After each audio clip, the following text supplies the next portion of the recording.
എല്ലാവർക്കും ആൻസറിന്റെ പുതിയൊരു വീഡിയോയിലേക്ക് സ്വാഗതം. ഇന്ന് ഞാനിവിടെ കാണിക്കാൻ പോകുന്നൊരു റെസിപ്പി എല്ലാവരുടെയും പ്രിയപ്പെട്ട പരിപ്പ് വടയാണ്. എല്ലാവർക്കും ഒരുപാട് ഇഷ്ടമായിരിക്കുമല്ലോ വൈകുന്നേരം ചായയുടെ കൂടെ പരിപ്പ് വട കഴിക്കാൻ. അതാണ് ഇന്നത്തെ റെസിപ്പി. അപ്പോൾ പരിപ്പ് വട എങ്ങനെ വീട്ടിൽ എളുപ്പത്തിൽ ഉണ്ടാക്കാമെന്ന് കാണിക്കുന്നുണ്ട്. അതിനു മുമ്പായിട്ട് എൻ്റെ ചാനൽ ഇതുവരെ സബ്സ്ക്രൈബ് ചെയ്യാത്തവരെ ഇപ്പം തന്നെ ഒന്ന് പോയി സബ്സ്ക്രൈബ് ചെയ്യുക, സപ്പോർട്ട് ചെയ്യുക. അപ്പോൾ നമ്മുടെ പരിപ്പ് വട ഉണ്ടാക്കാനുള്ള ഇൻഗ്രീഡിയൻസ് എന്തൊക്കെയാണെന്ന് നമുക്ക് ആദ്യം തന്നെ നോക്കിയിട്ട് വരാം.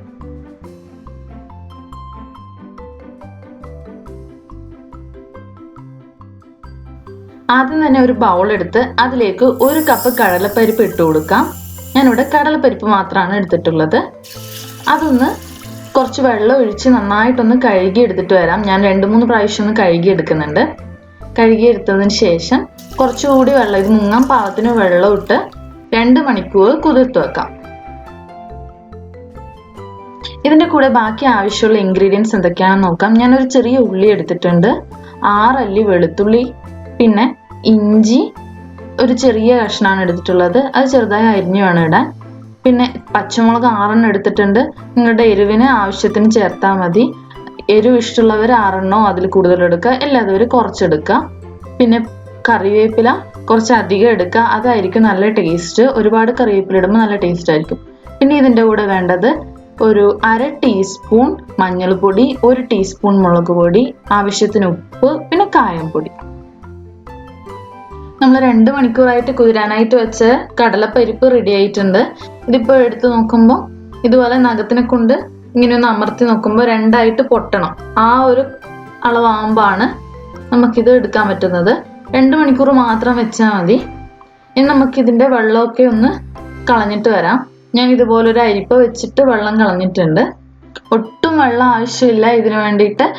മുഴുവൻ വെള്ളം കളയണം, അല്ല നമ്മൾ വടയാക്കുമ്പോൾ അത് പൊട്ടിപ്പോകാൻ സാധ്യതയുണ്ട്. ഇനി ഇതിൻ്റെ അകത്ത് 1 ടേബിൾ സ്പൂൺ കടലപ്പരിപ്പ് നമുക്ക് മാറ്റി വെക്കാം. അത് വടക്ക് ചേർക്കാൻ തന്നെയാണ്. അത് കടിക്കുമ്പോൾ നല്ല ടേസ്റ്റ് ആയിരിക്കും അത് കൂടെ ഉണ്ടാവുമ്പോൾ. ഇനി ഒരു മിക്സിയുടെ ജാറെടുത്ത് അതിലേക്ക് കടലപ്പരിപ്പ് ഇട്ട് കൊടുത്ത് അരച്ചെടുക്കാം. തരിതരിപ്പായിട്ട് വേണം അരച്ചെടുക്കാൻ, അധികം ഫൈനായി പോകാൻ പാടില്ല. നന്നായിട്ട് അരഞ്ഞാൽ ടേസ്റ്റ് ഉണ്ടാവില്ല. കുറച്ച് തരിതരിപ്പായിട്ട് വേണം അരച്ചെടുക്കാൻ. അപ്പോൾ ഇത് 2 പ്രാവശ്യമായിട്ടാണ് ഞാൻ അരച്ചെടുക്കുന്നത്. ഇപ്പം ഞാൻ അരച്ചെടുത്തിട്ടുണ്ട്. അത് നമ്മൾ നേരത്തെ 1 ടേബിൾ സ്പൂൺ കടലപ്പരിപ്പ് ഇട്ട് വെച്ച ബൗളിലേക്ക് തന്നെ ഇട്ട് കൊടുക്കാം. ഇതിപ്പോൾ പിടിച്ചാൽ ഇതുപോലെ കിട്ടുകയും വേണം, പക്ഷെ ഒരുപാട് ഫൈനായിട്ട് അരയാനും പാടില്ല. അങ്ങനെ അരച്ചെടുത്തിട്ടുണ്ട്. ഇനി നമുക്ക് ഈ ജാറിലേക്ക് തന്നെ ബാക്കിയുള്ള പരിപ്പ് കൂടി ഇട്ട് അരച്ചെടുത്തിട്ട് വരാം. അത് ഞാൻ പറഞ്ഞ പോലെ തന്നെ ഫൈനായിട്ട് അരക്കാൻ പാടില്ല, ചെറിയ ചെറിയ തരിതരിയായിട്ട് വേണം അരച്ചെടുക്കാൻ. സെക്കൻഡ് പാർട്ടും അരച്ചെടുത്തിട്ടുണ്ട്. ഇതും ആ ബൗളിലേക്ക് തന്നെ മാറ്റാം. ഇനി ഈ അരച്ചെടുത്ത കടലപ്പരിപ്പിലേക്ക് ബാക്കിയുള്ള ചേരുവകൾ കൂടി ചേർത്ത് കൊടുക്കാം. ഒരു ചെറിയ കഷ്ണമാണ് ഉള്ളി എടുത്തിട്ടുള്ളത്. അത് ഇതുപോലെ പൊടിയായിട്ട് അരിഞ്ഞിട്ട് വേണം ചേർക്കാൻ.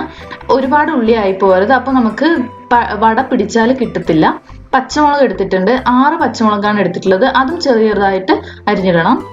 പിന്നെ ഇഞ്ചി ഒരു മീഡിയം സൈസ് ചെറുതായി അരിഞ്ഞതിട്ട് കൊടുക്കാം. വെളുത്തുള്ളി 6 ഒന്ന് ചതച്ചിട്ട് ഇട്ട് കൊടുക്കാം. വെളുത്തുള്ളിയുടെ ടേസ്റ്റ് ഇഷ്ടമുള്ളവർക്ക് ചേർക്കാം, ഇഷ്ടമില്ലെങ്കിൽ ചേർക്കണ്ട. ഇനി ഇതിലേക്ക് കറിവേപ്പില ഇട്ട് കൊടുക്കാം. ആവശ്യത്തിന് അധികം കറിവേപ്പില ഇട്ട് കൊടുത്താൽ നല്ല ടേസ്റ്റ് ആയിരിക്കും കഴിക്കാൻ വേണ്ടിയിട്ട്. അത് ഇതുപോലെ കീറിയിട്ട് ഇട്ട് കൊടുക്കാം. എല്ലാ മിക്സും ഇട്ടിട്ടുണ്ട്. ഇനി ഇതിൻ്റെ അകത്തേക്ക് 1/2 ടീസ്പൂൺ മഞ്ഞൾ പൊടി, 1 ടീസ്പൂൺ മുളക് പൊടി, പിന്നെ ആവശ്യത്തിന് ഉപ്പ്. ഉപ്പിൻ്റെ ടേസ്റ്റ് നിങ്ങൾ നോക്കിയിട്ടിടാം. ആദ്യം കുറച്ചിടാം, പിന്നെ വേണമെങ്കിൽ ടേസ്റ്റ് നോക്കി കുറച്ചുകൂടി ഇടാം. ഇനി ഇതെല്ലാം കൂടി ഒന്ന് മിക്സ് ചെയ്തെടുക്കാം. എരിവ് ഇഷ്ടമില്ലാത്തവർ എരിവ് കുറച്ചിട്ട് വേണം ഉണ്ടാക്കാൻ. കുട്ടികൾക്കൊക്കെ ഉണ്ടാക്കി കൊടുക്കുമ്പോൾ എരിവൊക്കെ ഒന്ന് അഡ്ജസ്റ്റ് ചെയ്യാം.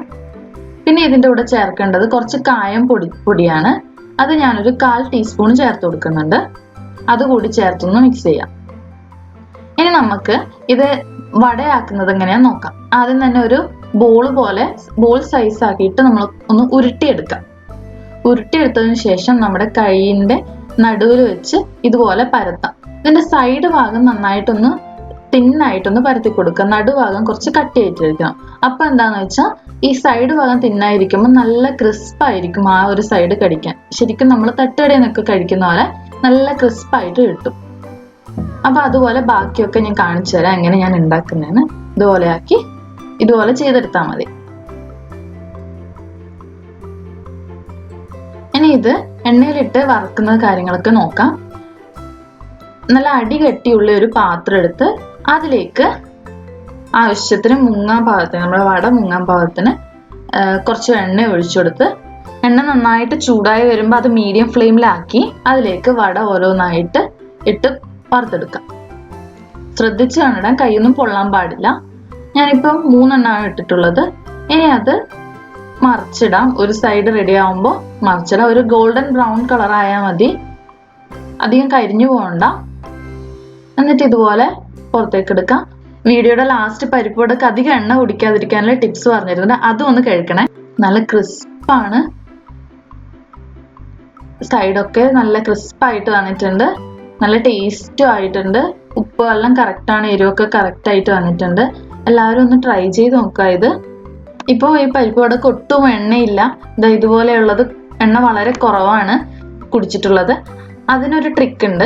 എന്താ ചെയ്യേണ്ടതെന്ന് വെച്ചാൽ ഇതുപോലെ സ്പൂൺ വെച്ച് ഒന്ന് ചെരിച്ചു കൊടുത്താൽ മതി.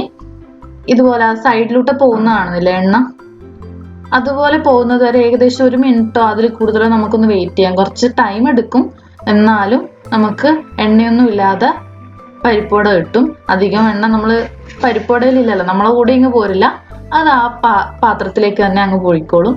അങ്ങനെ ചെയ്തെടുക്കാം. സെക്കൻഡ് ടിപ്പ് എന്താണെന്ന് വെച്ചാൽ നമ്മൾ മിക്സ് റെഡിയാക്കി വെക്കില്ലേ, ആ മിക്സ് അപ്പം തന്നെ എടുത്ത് പരിപ്പൊടിയാക്കി എടുക്കണം. ഇല്ലെങ്കിൽ അത് റെസ്റ്റ് ചെയ്യാൻ വെച്ചാൽ അതിലെ ഉള്ളിയുടെ നീര് പുറത്തിറങ്ങി ആ മിക്സി ലൂസായി കഴിയുമ്പോൾ നമ്മൾ ഫ്രൈ ചെയ്തെടുത്താൽ എണ്ണ കുടിക്കും, ഒരുപാട് എണ്ണ കുടിക്കും, ഭയങ്കര ഓയിലി ആയി പോവും. എല്ലാവരും ഇതൊന്ന് ഉണ്ടാക്കി നോക്കി നിങ്ങളുടെ അഭിപ്രായം എന്നെ അറിയിക്കണേ. അപ്പൊ എല്ലാവർക്കും വീഡിയോ ഇഷ്ടപ്പെട്ടു എന്ന് വിചാരിക്കുന്നു. ഇഷ്ടപ്പെട്ടെങ്കിൽ എന്തായാലും വീഡിയോ ലൈക്ക് ചെയ്യുക, എന്നിട്ട് നിങ്ങൾക്ക് ഇഷ്ടമുള്ളവർക്ക് വേണ്ടി ഷെയർ ചെയ്ത് കൊടുക്കുക. ഇനി അടുത്ത വീഡിയോയിലേക്ക് കാണുന്നത് വരേക്കും ബൈ.